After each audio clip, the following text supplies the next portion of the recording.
Let's meet the fighters for our first fight of the night. First, fighting out of the red corner, making his MMA debut with us this evening. He weighs in at 144 pounds, standing 5 feet 6 inches. He represents Fearless MMA out of Nampa, Idaho. Please welcome Lino Sanchez. His opponent fighting out of the blue corner with a record of 0 wins against 1 defeat. He weighs in at 145 pounds and stands 5 feet 6 inches tall out of Boise, Idaho, and representing Hardcore Idaho. Let's welcome back to Front Street Fights, Tristen Maes. Ladies and gentlemen, our referee for this first fight of the night is Mr. Tom Subnet. All right, Mitch, here we go. Round number 1 between Lino Sanchez and Tristen Maes. All the amateur fights, three-minute rounds. So still, you got to have that cardio built up for you, but not like you do in the pro ranks. Yeah, not like you do in the pro ranks. But you know, these guys come from great camps. They're not going to see anything that they haven't experienced worse in their training rooms. So you know, you got Team Hardcore. You got Daryl Flores' camp. So these are tough guys. And we are underway. Lino Sanchez, Tristen Maes, bodybuilding.com, Front Street Fights 5. Couple swings by Lino Sanchez. He obviously wants to come out there quick. Lino coming out with a crazy haymaker. Now he's starting to slow it down a little bit and put a jab in there. Tristan's doing a good job staying in the pocket, not backing out right now. He needs to just throw a little bit more straight punches. There's a shot, double leg.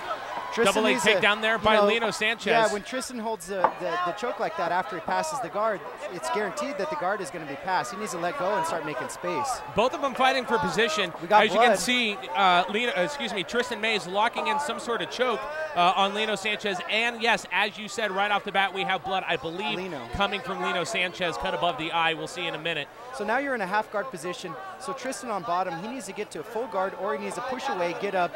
He needs to kind of take a few shots to make some space and get back up if that's his game plan, or he needs to go into the closed guard. And as you can see, Lino Sanchez not letting him get that chokehold in there, still trying to get dominant position on the top. Your first fight in the cage, 27 years old, you know you're bleeding. Where's the adrenaline kick in at this point? I think right now, I think once that first initial, 30, 40, 50 seconds, that dump, then you realize, that you're in the fight, but also there's a calming that goes about. So he's not getting out of this. The cage door's not going to open for any reason. He's just in there putting in work like he's been training.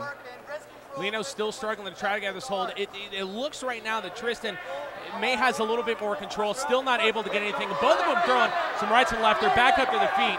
As I said before, Tristen needs to make space and take a few shots so he can get up, and that's exactly what happened. Tristen took a couple, but got back up. So that was good. He did the right thing. Both of them a little shy to get back into the action there right now. Tristen going in for a kick, and there we go. Lino Sanchez once again going in for the takedown.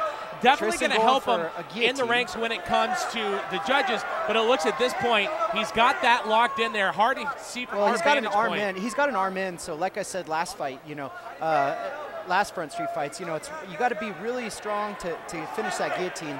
And he gets out of it. Yeah. He's able to get out of the guillotine, which is good to see. That he's not ready to give up this fight in his debut just yet. The thing that I don't like is Tristen got shot on twice now, and with the double leg, and didn't sprawl. He elected for the choke rather than sprawling and defending with his hips, which is kind of wrestling 101. So, that's the only thing is he's going for a low percentage choke off of a shot rather than just defending the takedown. And, of course, as you can see, Tristen Maes got some good people in his corner. Brandon Shuey fought here at CenturyLink Arena multiple times. And, of course, Colton Vaughn fought at the first two Front Street Fights, able to pull out one of the bloodiest fights that we've seen. Victory over George Stork. Final 10 seconds of this first round between Tristen Maes and Lino Sanchez.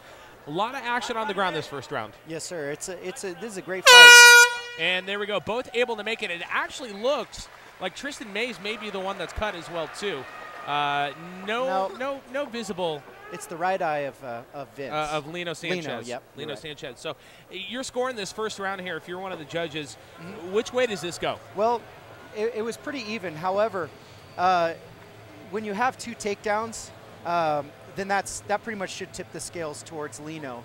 and that's, that's the only reason, is the 2 takedowns. I think Tristen got some better shots as far as some strikes, but the takedowns, I think those trump. Those are weighted more heavily on the scorecards. So both of them came out somewhat, I don't know if timid's really the right word, and you take a look right here. Both trying to feel each other out, going for that leg kick is Tristen Maes, and then you're going to see Lino Sanchez. That's probably where he got the cut right there. Yeah, I think from that left hand there. Right, might have been the left hand or even a headbutt on the way in. I didn't really see what happened, but you can see one of the takes down there by and that Lino was the Sanchez. shot I was talking about. There was no sprawl. He's already bleeding, so you were right. It happened from that hand. But I didn't see a sprawl there. He elected for that choke, and that's what happens. Is you got to defend with your hips. All right, round number 2. Looks like Tristen's got a little more confidence, maybe a little more relaxed. You can definitely tell Lino hyped up a little bit more. What I would like to see is more straight punches from both of them. They need to start throwing punches that aren't wild and just more well placed. And again, both taking the time not to get settled in, and you called it again. Yep. Lino going in for a couple of punches there. Yeah, leading definitely with the jab. being the aggressor right now throughout this fight. Yeah, that was a nice kick. He needs to double it up. Maybe go low, go high. Lino's pretty wide open for a left inside leg kick. Yeah, leaving that, and there it is. Yep, there's an outside, but his kind of leading with that leg a little bit. In MMA, a lot of times you stand a little bit more square than orthodox like boxing. And again, going more for the punches. Yeah. You can tell Lino wants to take this one up in the air right now. Maybe the ground game, what he's thinking, and probably what I saw too, he got the 2 takes down, but really didn't get that position that he wanted, and it kind of almost backfired on him. Yeah, and you saw Tristen go for a spinning back fist, which, if he lands it, it's a high percentage knockout, but it's a low percentage connect rate. Low percentage play, high percentage results. Yep. It's like Boise State football, but not as dramatic. Yeah, so Tristen needs to, start. He's got his hands out wide, and he's susceptible to just straight jabs from Lino. And Lino's had success with a couple jabs this fight, so. Tristen Maes trying to fill out those kicks, see if he can get anything landed. Switches feet position. Yes, sir. Tries for a right jab. Doesn't really connect much. Got the top of the head. Oh, square in the face. Nice. He's got 2 in there. Waking him up just a little bit. As we approach the final 90 seconds of the second round. Tristen with the low blow. Got an accidental low blow. They are going to take, each fighter, if that happens, has up to 5 minutes. If he chooses. He's electing to go back in. Nope. Tristen's ready to get this one going. 3-minute rounds, you just got to get it done. A lot of times when you take a shot like that, it's just better just to take your mind off of it and get back to work. Nice block there. Nobody really landed. Nice right hand there by Tristen. And a jab. A lead right. He had a lead right going on. Still, they're playing possum.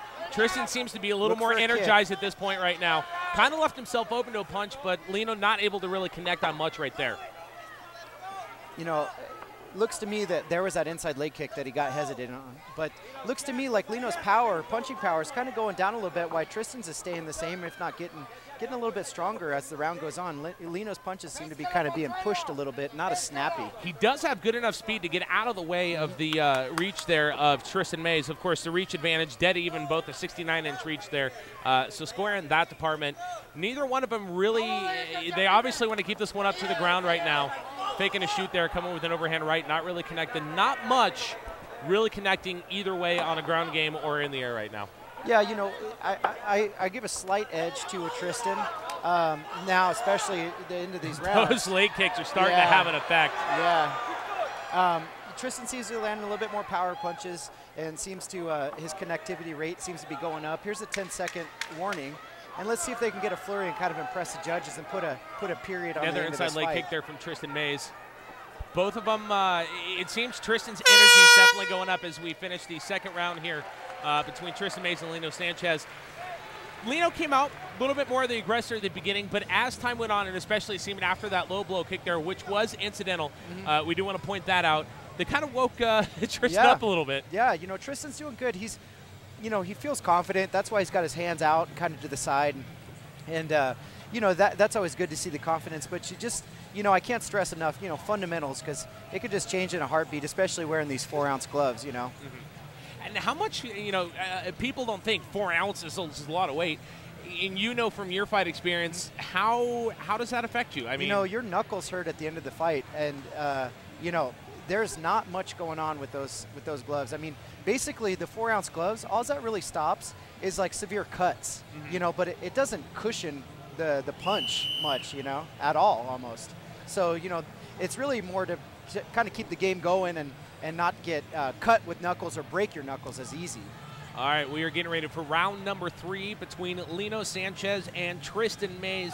If you're scoring this one round to each at this point? Yeah, I give the last round to Tristen straight up. Tristan's bleeding now under his right eye as well, so now we got both guys bleeding, which, you know. And here we go, round number 3 between Lino Sanchez and Tristen Maes. We've got a debut, and well, both of them are actually looking for the first win.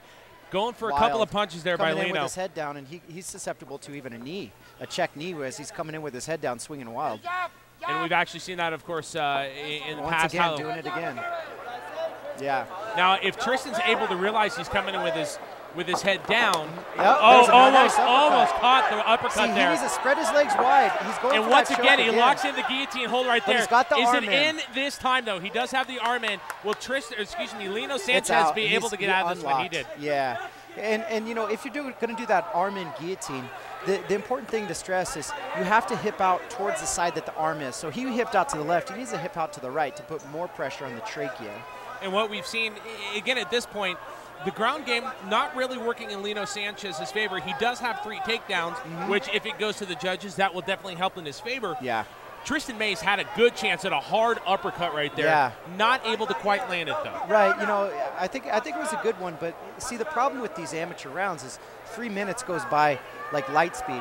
And Tristen could hang out here for half the round and not even realize it. So he really needs to, like I said before, weather the storm, either throw up an arm bar, throw up a triangle, do a sub, you know, get noticed in the judge's eyes, or see, there it is. Lino Sanchez trying to throw a couple of kicks in there. And Tristen Maes just seems almost content at this point to ride out this final 90 seconds and hold him down there, maybe thinking he's done enough at this point. You know, it's blink of an eye. Like I said, now we're halfway through the round, so he needs to either get up and, you know, put his back on the cage and escape his hip to one side and get back up, because now once your head is in the cage, it takes away your hips, and you giving himself open into positions from Tristen Maes right there. Lock. Tristen needs to hold his other arm, there you go.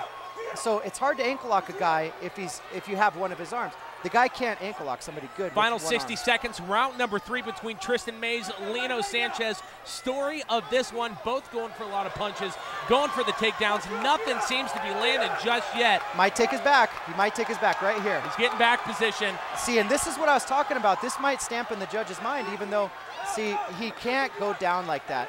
You know, when you sacrifice your head height in a dominant position like he was, and then he just rolls right over, you know, that's just a mistake, but that's why it's amateur fighting. Lino throwing a couple of punches there. Again, just trying to soften up. Final 25 seconds. These guys got to give it all they can to try to convince the judges is where it seems to be going at this point. Couple of punches to the back of the head, which he's got to watch out for. There's gray area of where they I will say this, though, punch. You know, Tristan's going for blood, you know, metaphorically, you know, I mean, he's going for chokes and stuff. He just sacrificed his position in the wrong way. So I'm not saying that's bad. I'm just saying how he executed was maybe. And there it is. First fight of the night goes the distance between Lino Sanchez and Tristen Maes. Nice little show of sportsmanship there at the end. You know, I got to tell you, based on that third round, this one could go either way at this point. Yeah, you know, I don't know what would be in the judge's mind. I had it one round to 1, and you know, you could look at, okay, Tristen tried some stuff. He ended up, you know, the last 30 seconds kind of getting out and getting a flurry, get some damage on Lino. However, Lino ended up on top at the end. So, you know, that's why you cannot leave it in the hands of the judges. And that's, you know, I think one thing that's stressed a lot amongst the fighters is you don't want to leave it to that. Yeah. It depends, again, when it goes to the judges, and this is not anything against the judges at all. It depends on how they see the fight. Right. Do they see more of the effort? Who put forth more of the effort? Who had more of the control? Right. Was that takedown right there in the third round enough to swing that in Lino's favor, or does it go to Tristen? Yeah, I mean, usually these judges are almost all the time they come from a martial arts background. So let's say it's wrestling in high school or college. Well, they're going to favor the takedown, and that's just bias. Or if they come from a karate background, well, they're going to favor stand-up and say, oh, well, this guy was trying to take the guy down too much and didn't want to stand. So you just never know. And that's got to be exciting. You know, and congratulations again to both fighters. That was a Tristen great Maes made his amateur debut here with us back at Front Street Fights 1 almost a year ago to the day. It'll actually be 1 year tomorrow. Great fight to start the night. And he is a tough guy, and so is Lino. I mean, these are two great guys. You know, good-hearted people, and you know, all the critiquing that we made, you know, is all positive, you know, criticism. And you know, it's Tristen was going for the finish. You know, he just sacrificed his position, but you know, you can't fault a fighter for having that gameness, having that, you know, fight in their blood. You know, you just have to hone that just a little bit more. And definitely not. And we are still waiting again for the officials' judges' decision as they're sitting there adding over the rounds right now. That means it's probably close. I was just going to say the same thing. The longer it takes indicates it was tougher for the judges to score that final round. Split decision, probably. Crowd starting to file in again. Again, if you're watching this live online, we want to welcome you live on youtube.com/FrontStreetFights or live on Cable 1 Channel 72. I'm going to have to remember that one. If you're watching online, you're chatting on social media, we'd love to have you a part of the conversation. Make sure you use the hashtag FrontSTFights. Again, that's hashtag FrontSTFights to join in the conversation online on social media. You can see ring announcer Britt Talbert about ready to step back into the cage. Todd Carlson, matchmaker, a smile on his face after a good first round. And here we go. We're going to head back into the cage for the official announcement with Britt Talbert. Here we go.